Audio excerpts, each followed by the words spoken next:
Hey guys, welcome back to our channel How to Guide. Today in this video I'm going to show you guys how you can access Privacy Hub on Gemini AI. So let's just get started.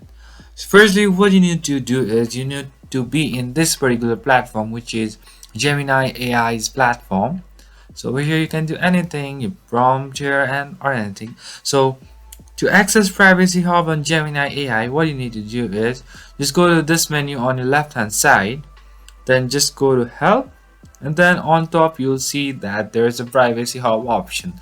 Just go over here, and then as you can see, here are a lot of Privacy Hub options where you can see table of contents, your everything. You can check your data and Gemini apps, and also you can know about the terms of certain terms and condition. You can know about the feedbacks, you can know about the question and those answers.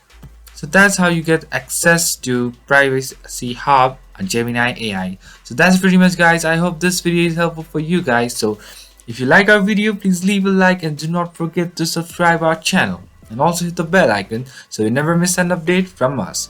And also comment if you have any queries with us. I'll see you guys again in our next video. Till then, stay safe guys. Thank you for watching.